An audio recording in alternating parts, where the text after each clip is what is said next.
વધતી જતી ખોટ અને દેવાના કારણે લાંબો સમય સુધી કરેલા નાણાકીય સંઘર્ષ બાદ સ્પિરિટ એરલાઇન્સે ચેપ્ટર 11 બેન્કરપ્સી પ્રોટેક્શન માટે અરજી કરી છે. એટલે કે અમેરિકાની જાણીતી એરલાઇને નાદારી જાહેર કરી છે. કંપનીએ સોમવારે આ વાતની જાણકારી આપી હતી. એરલાઇને તેના ક્રેડિટ કાર્ડ પ્રોસેસર સાથે આવતા વર્ષે $1.1 બિલિયન દેવાની પુનઃ વાટાઘાટો કરવા અથવા તો તે ટ્રાન્ઝેક્શન્સની પ્રક્રિયા કરવાની ક્ષમતા ગુમાવવાનું જોખમ વારંવાર પાછળ ધકેલ્યું હતું. કંપનીએ અગાઉ મર્જરના પણ પ્રયાસ કર્યા હતા, પરંતુ 2 વર્ષથી ઓછા સમયમાં તેના મર્જરના 2 પ્રયાસ નિષ્ફળ રહ્યા હતા, જેના કારણે હવે અંતે કંપનીએ નાદારી નોંધાવી છે.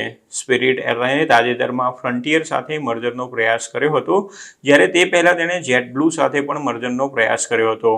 એરલાઇને રિપીટેટિવ ત્રિમાસિક નુકસાન બાદ અલ્ટ્રા લો કોસ્ટ કેરિયર બંધ કરી દીધી હતી. 13 વર્ષ અગાઉ અમેરિકન એરલાઇન્સ પછી સ્પિરિટ ચેપ્ટર 11 માટે ફાઇલ કરનારી યુએસની પ્રથમ મોટી એરલાઇન બની ગઈ છે. કંપનીએ કેશ મેળવવા માટે અને તેના ઓપરેશન્સને ફરીથી શરૂ કરવા માટે પણ પ્રયાસો કર્યા હતા. આ માટે એરલાઇને પોતાના ઘણા બધા એરક્રાફ્ટને વેચવા અને કર્મચારીઓની છટણીની જાહેરાત કરી હતી. સ્પિરિટ એરલાઇન્સના પ્રમુખ અને સીઈઓ ટેડ ક્રિસ્ટીએ જણાવ્યું હતું કે એરલાઇને તેના બોન્ડ ધારકો સાથે કરાર કર્યા છે, જેનાથી કંપનીનું કુલ દેવું ઘટશે અને નાણાકીય સુગમતા વધે તેવી અપેક્ષા છે. તેમણે જણાવ્યું હતું કે તેમને સ્પિરિટની ટીમની મહેનત અને સમર્પણ પર ખૂબ જ ગર્વ છે, જેનાથી એરલાઇન બિઝનેસને આગળ વધારી શકી અને પેસેન્જર્સને સારી સેવાઓ આપી શકે. આ સાથે એરલાઇને તે પણ જણાવ્યું હતું કે પેસેન્જર્સ હંમેશની જેમ હજી પણ ફ્લાઇટની ટિકિટ બુક કરાવી શકે છે અને સ્પિરિટમાં ટ્રાવેલ કરી શકે છે. આ ઉપરાંત તમામ ટિકિટ્સ, ક્રેડિટ્સ અને લોયલ્ટી પોઈન્ટ્સ પણ ઉપયોગમાં લઈ શકાય છે.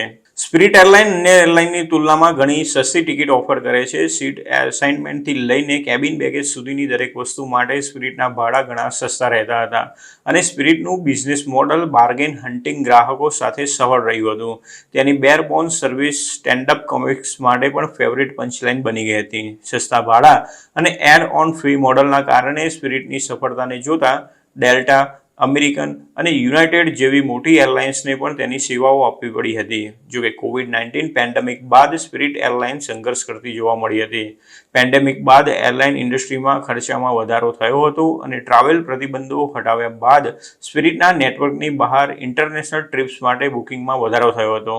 કંપનીએ મર્જરનો પ્રયાસ કર્યો હતો અને જેટબ્લુએ સ્પિરિટને હસ્તગત કરવાની તૈયારી બતાવી હતી. જોકે જાન્યુઆરી 2024માં એક ફેડરલ જજે સ્પિરિટને $3.8 બિલિયન ખરીદવાની જેટબ્લુની યોજનાને બ્લોક કરી દીધી હતી. સ્પિરિટે અગાઉ ફ્રન્ટિયર એરલાઇન્સ સાથે મર્જરની ડીલ કરી હતી, પરંતુ જેટબ્લુએ જંગી બોલી લગાવી હતી અને સ્પિરિટના શેરહોલ્ડર્સે જેટબ્લુની ઓલ કેશ ઓફરનું સમર્થન કર્યું હતું. જોકે જજ વિલિયમ યંગે જણાવ્યું હતું કે જેટબ્લુ ડીલ ભાડામાં વધારો કરશે અને સ્પર્ધામાં ઘટાડો કરશે, જ્યારે એરલાઇન્સે દલીલ કરી હતી કે તે તેમને વધુ સારી રીતે સ્પર્ધા કરવામાં મદદ કરશે, ખાસ કરીને યુએસમાં, જ્યાં 4 એરલાઇન્સ બજારના 3/4 ભાગને નિયંત્રિત કરે છે.